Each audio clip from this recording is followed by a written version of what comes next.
शांत हो जा भाई। अब तब भी है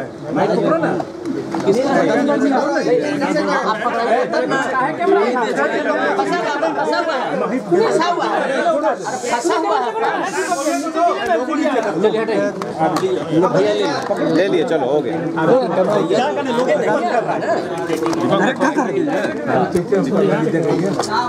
अरे उसकी गुणवत्ता को लेकर जो प्रश्न और कुछ राज्यों में इसे प्रतिबंधित किया गया है, इसी के मद्देनजर गुणवत्ता की जांच के फल के आधार पर जरूरी कार्रवाई की जाए और इसके लिए संबद्ध विभाग कार्रवाई कर रहा है। और जैसा कि समाचार पत्रों में और मीडिया के माध्यम से मिला है कि जो जिस गुणवत्ता का दावा किया जा रहा है उस गुणवत्ता की यह खाद्य सामग्री नहीं पाई गई है और इसके अलावे इसमें कुछ ऐसे अवयव पाए गए हैं जो स्वास्थ्य के लिए ठीक नहीं है। तो इसी दृष्टिकोण से कई राज्यों ने इसे प्रतिबंधित किया है। हमारे बिहार राज्य में भी जांच की रिपोर्ट के फलाफल के आधार पर यहाँ भी जरूरी कार्रवाई की जाए। इसके लिए विभाग जरूरी कार्रवाई कर रहा है। इसके अलावे एक बात मैं ये कहना चाहता हूँ, आज हमने समाचार पत्रों में यह बात देखी है कि बड़ी प्रमुखता से खबर छपी है कि वित्त मंत्री जी के स्तर पर मीटिंग हुई है और उस मीटिंग के बाद बिहार को 1.5 लाख करोड़ रुपया का विशेष पैकेज मिलने वाला है। ये समाचार सुन करके तो देख करके तो बड़ा अच्छा लगता है कि बिहार को 1.5 लाख करोड़ रुपए का पैकेज मिलने वाला है। लेकिन वस्तुस्थिति बता दें कि 14वें वित्त आयोग की सिफारिशों के लागू होने के बाद बिहार को जो नुकसान हो रहा है इसको लेकर हमने सर्वदलीय बैठक बुलाई और उस तत्पश्चात हमने माननीय प्रधानमंत्री जी से मुलाकात करके अपना ज्ञापन भी सौंपा। इसके अलावे हम 2 बार उसके पहले वित्त मंत्री जी से इस बात को याद कराते हुए साहब आप लोगों ने वादा किया था बिहार को विशेष दर्जा मिलना चाहिए, बिहार को विशेष पैकेज मिलना चाहिए, ये सब बात कही। और अभी हाल में फिर वित्त मंत्री जी से मिलकर हमने कुछ बातें रखी कि जो पैसा बिहार के लिए कमिटेड है योजना आयोग के द्वारा विशेष सहायता बिहार के पुनर्गठन के पश्चात वो धनराशि रिलीज होनी चाहिए। ये सारे मसलों को हम लोगों ने रखा और उसके बाद अलग अलग जगहों पर कार्रवाई प्रारंभ हुई। हमारे चीफ सेक्रेटरी भी गए नीति आयोग के उपाध्यक्ष और नीति आयोग के CEO से मिलने। अभी तक उसका कोई नतीजा आया नहीं। हमने वित्त मंत्री जी को भी याद कराया है कि अपने बजट भाषण में जो आपने आंध्र के तर्ज पर बिहार को विशेष सहायता देने की घोषणा की है उसका भी कुछ अता पता नहीं चल रहा है। तो हमारे अधिकारी जा रहे हैं, हम प्रधानमंत्री जी के और वित्त मंत्री जी के दरवाजे पर जा रहे हैं।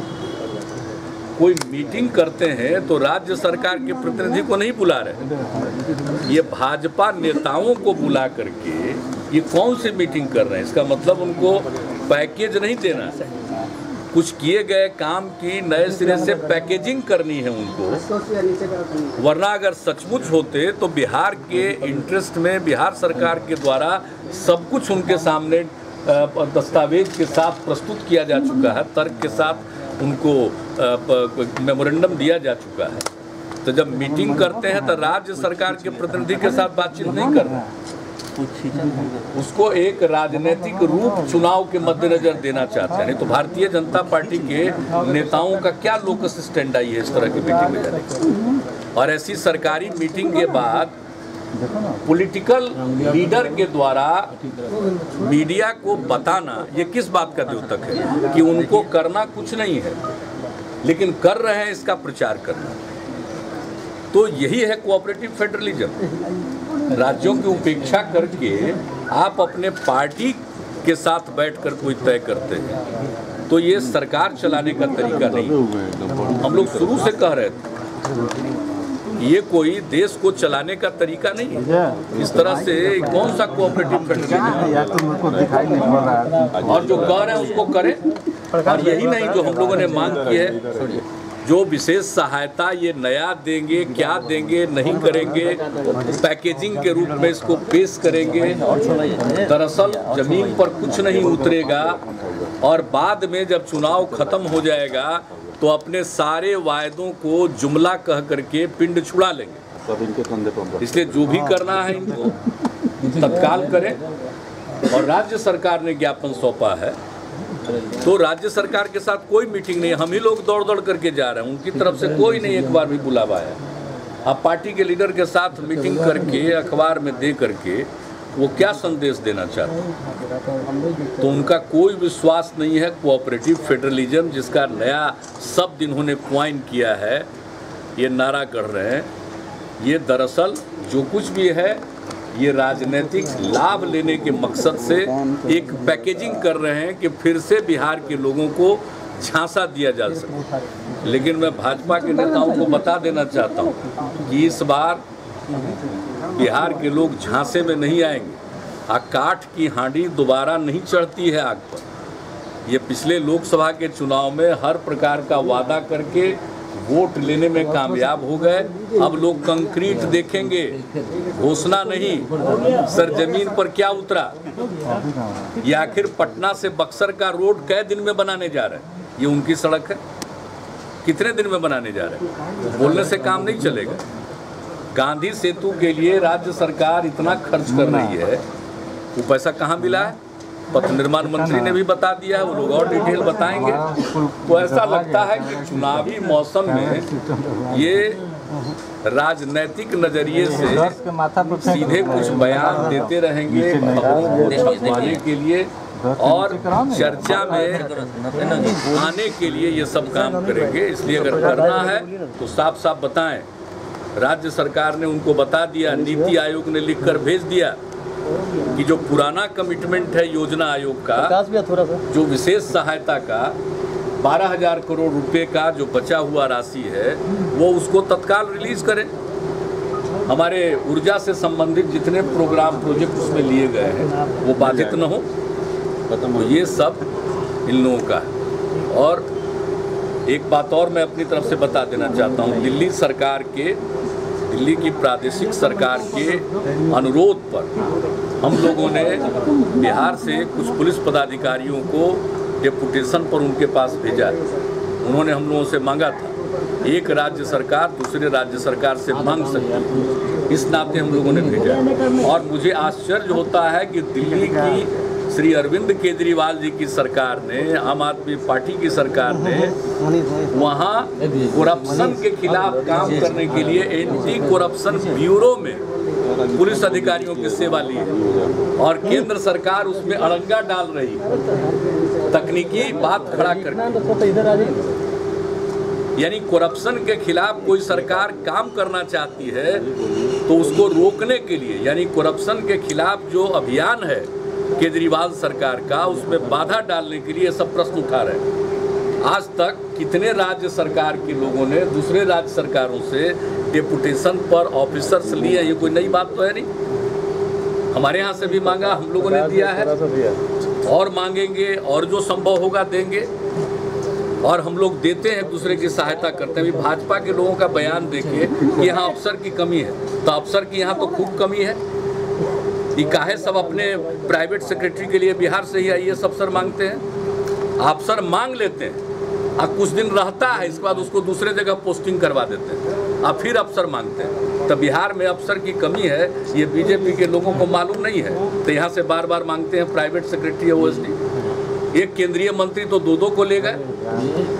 अरे हम तो इस प्रकार से अगर वाकई अफसर की कमी है, ये उनको चिंता है, तो ये चिंता तो हर जगह न प्रकट होनी चाहिए। ये जो आईएएस अफसर को ले गए अपने स्टाफ में प्राइवेट सेक्रेटरी और रखा भी नहीं, वो दूसरा जगह डिप्लॉयमेंट करा रहे हैं। जबकि पीएस के लिए हम लोगों ने छोड़ा। तो ये तो अपने मन मर्जी से काम करते रहते हैं, जब जैसी मर्जी वैसी व्याख्या किसी चीज़ का करते हैं। अफसरों की कमी है, फिर भी हम लोग एक दूसरे की मदद करते हैं, केंद्र को भी मदद करते हैं और केंद्र से भी उम्मीद करते हैं कि ससमय अफसर जिनका पीरियड पूरा हो गया उसको छोड़ दें, ताकि यहाँ ऑफिसर्स रहें। तो इन लोगों का अपनी तरफ से जब जैसी परिस्थिति होती है वैसी प्रतिक्रिया देते हैं। तो दो बात मुझे, फैसला कब तक हो जाएगा? गठबंधन पे अंतिम फैसला कब तक होगा? इसके बारे में हम कुछ नहीं बोल सकते।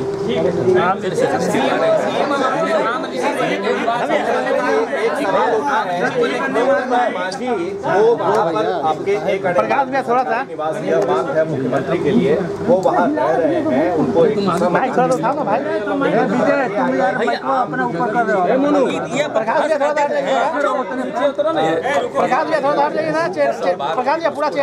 नहीं है। ये ऐसी बात है कि जिसकी जानकारी हम लोगों के स्तर पर इतने दिनों से बिहार की सेवा ऐसे तुच्छ विषयों के बारे में मुझे कोई जानकारी नहीं। लेकिन आज जब कुछ समाचार पत्रों ने खबर छापी तो मैंने डीजीपी को ये बात जरूर कहा है कि ये क्या हो रहा है, ये क्या हुआ, क्या मतलब है इसका। क्योंकि आप जानते हैं मुख्यमंत्री आवास की सुरक्षा या जो भी एयरमार्क बिल्डिंग है वो पुलिस के पास है, पुलिस के का ही विंग है, उसके पास रहता है। तो उन्हीं लोगों को मालूम होगा किसको कहाँ डिप्लॉय किए हैं, नहीं डिप्लॉय किए हैं, ये सब हमको तो पता रहता तो हम कहते तोड़वा के दिया। जब इसकी हमको चिंता ही नहीं है, इसकी हमको चिंता ही नहीं है कि जिस आदमी को घर मिला हुआ आज से नहीं, जहाँ पहले रहते थे वो घर को खूब बनवाए अपने कार्यकाल में, अभी भी बन रहा है, खूब विस्तार किया कि उसी में जाएंगे, वो मिला हुआ है। इसके बाद फिर रहने का मोह है तो क्या फर्क पड़ता है। 2-4 महीना है, अब जनता जिसको बैठाएगी वो उसमें जाएगा। मैं तो इतना दिन उसमें रह चुका हूँ और आप सबको मालूम है कि जिस दिन हमने पद त्यागा उसके कितने कम दिनों के अंदर हमने उस घर को छोड़ा। तो बहुत लोगों को बहुत कम समय में बहुत चीजों का मोह पैदा हो जाता है। तो हमको डीजीपी को भी मालूम नहीं था, डीजीपी भी अखबार में पढ़े थे, कह के पता लगा करके हमने कहा जो स्थिति हो उसको सार्वजनिक रूप से प्रकट कर दीजिएगा। मैंने उनको कह दिया। और इसमें सवाल ये उठाया कि आम की चिंता या आवाम की चिंता? तो आवाम की चिंता है, जिनको आम की चिंता है उनको आम बढ़िया से दे देना चाहिए, क्या दिक्कत है। और अगर कोई सरकारी नियम में उसमें कॉस्ट वगैरह इन्वॉल्व है तो ले आएंगे, वेव करेंगे, नहीं तो हम उसको रिइंबर्स कर देंगे अपने तनख्वाह से। इसके लिए भी हम तैयार हैं। सर, मानसून की लेट से क्या लगता है?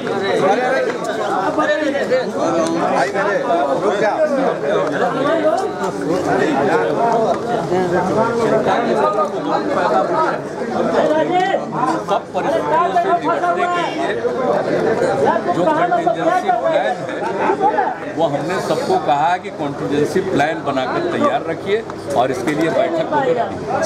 सर, सोमनाथ के मंदिर में